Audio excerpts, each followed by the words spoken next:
ಮತ್ತೆ ಅಬ್ಬರಿಸಿದ್ದಾರೆ. ಸೋಷಿಯಲ್ ಮೀಡಿಯಾದಲ್ಲಿ ಕಳೆದೆರಡು ದಿನಗಳಿಂದ ನಟ ದರ್ಶನ್ ಫ್ಯಾನ್ಸ್ ಆರ್ಭಟ ಜೋರಾಗಿದೆ. ಕೆಲ ಕಿಡಿಗೇಡಿಗಳ ಹುಚ್ಚಾಟಕ್ಕೆ ಸುಖ ಸುಮ್ಮನೆ ಟ್ರೆಂಡ್ ಶುರುವಾಗಿ ವೈರಲ್ ಆಗಿದೆ. ಟ್ವಿಟರ್ ತುಂಬಾ ಮೀಮ್ಸ್, ಟ್ರೋಲ್ಸ್, ಪೋಸ್ಟ್ಗಳು ಸಿಕ್ಕಾಪಟ್ಟೆ ಸದ್ದು ಮಾಡ್ತಿದ್ದು ಕೆಲವರು ಇನ್ನೂದಚ್ಚು ಅಭಿಮಾನಿಗಳನ್ನ ಕೆಣಕ್ತಲೇ ಇದ್ದಾರೆ. ಅಷ್ಟಕ್ಕೂ ತೆಲುಗು ಸ್ಟಾರ್ಸ್ ಅಭಿಮಾನಿಗಳ ವಿರುದ್ಧ ಡಿ ಬಾಸ್ ಫ್ಯಾನ್ಸ್ ರಾಂಗ್ ಆಗಿರೋದು ಯಾಕೆ, ನಿಜಕ್ಕೂ ಆಗಿದ್ದೇನು ಅನ್ನೋದನ್ನ ಹೇಳ್ತೀವಿ. ಅದಕ್ಕೂ ಮೊದಲು ಬಾಸ್ ಟಿವಿ ಕನ್ನಡ ಚಾನೆಲ್ನ ಸಬ್ಸ್ಕ್ರೈಬ್ ಮಾಡಿ.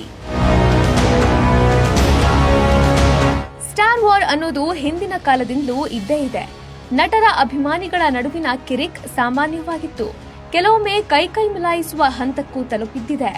ಆದ್ರೆ ಈಗ ಟ್ರೆಂಡ್ ಚೇಂಜ್ ಆಗಿದೆ. ಸೋಷಿಯಲ್ ಮೀಡಿಯಾಗಳ ದುನಿಯಾದಲ್ಲಿ ಫ್ಯಾನ್ಸ್ ಕಿತ್ತಾಟ ಮಿತಿ ಮೀರಿದ್ದು ಸದ್ಯ ಡಿ ಬಾಸ್ ಫ್ಯಾನ್ಸ್ ಹಾಗೂ ತೆಲುಗು ಸ್ಟಾರ್ಸ್ ಅಭಿಮಾನಿಗಳ ವಾರ್ ಜೋರಾಗಿದೆ. ಕಳೆದ ಕೆಲ ದಿನಗಳ ಹಿಂದೆ ನಟ ದರ್ಶನ್ ಫ್ಯಾಮಿಲಿ ಸಮೇತ ಚಾಮುಂಡಿ ಬೆಟ್ಟಕ್ಕೆ ಭೇಟಿ ನೀಡಿದ್ರು. ಅದಕ್ಕೆ ಸಂಬಂಧಿಸಿದ ವಿಡಿಯೋವನ್ನ ದರ್ಶನ್ ಅಭಿಮಾನಿಯೊಬ್ರು ಹಂಚಿಕೊಂಡಿದ್ರು. ಅದನ್ನ ನೋಡಿ ಕೆಲ ತೆಲುಗು ನೆಟ್ಟಿಗರು ಟ್ರೋಲ್ ಮಾಡಿದ್ರು. ಕೊಲೆ ಪ್ರಕರಣದಲ್ಲಿ ಜೈಲಿಗೆ ಹೋಗಿ ಬಂದವರಿಗೆ ಈ ಬಿಲ್ಡಪ್ ಬೇಕಾ ಎಂದು ಕಮೆಂಟ್ ಹಾಕಿದ್ರು. ಇದಕ್ಕೆ ದರ್ಶನ್ ಅಭಿಮಾನಿಗಳು ತಿರುಗೇಟು ಕೊಟ್ಟಿದ್ದು ಸೋಷಿಯಲ್ ಮೀಡಿಯಾ ವಾರ್ಗೆ ತಿರುಗಿತ್ತು. ದರ್ಶನ್ ಬಗ್ಗೆ ತೆಲುಗು ನಟರ ಅಭಿಮಾನಿಗಳು ಟ್ರೋಲ್ ಮಾಡಿದ್ರು. Pawan Kalyan, Prabhas, junior NTR fans ಒಟ್ಟಾಗಿ ಮುಗಿಬಿದ್ದಿದ್ರು. ತಮ್ಮಲ್ಲೇ ಕೆಸರೆರ ಚಾಟ ಮಾಡ್ತಿದ್ದವರು ಒಮ್ಮೆಲೆ ದರ್ಶನ್ ಅಭಿಮಾನಿಗಳ ವಿರುದ್ಧ ತಿರುಗಿಬಿದ್ರು. ಆದ್ರೆ ಅಷ್ಟೇ ಬೇಗ ಸುಮ್ಮನಾಗಿ ಬಿಟ್ರು. KFI ಕ್ರಿಮಿನಲ್ ದರ್ಶನ್ ಎಂದು ಟ್ರೋಲ್ ಮಾಡ್ತಿದ್ದವರು ಇದನ್ನೆಲ್ಲ ಇಲ್ಲಿಗೆ ನಿಲ್ಸೋಣ, ಇದರಿಂದ ಎಲ್ಲರಿಗೂ ಕೆಟ್ಟ ಹೆಸರು ಎಂದು ಉಲ್ಟಾ ಹೊಡೆದಿದ್ದಾರೆ. ಮುಖ್ಯವಾಗಿ ಪವನ್ ಕಲ್ಯಾಣ್ ಅಭಿಮಾನಿಗಳು ರಾಜಿಗೆ ಮುಂದಾಗಿದ್ದಾರೆ.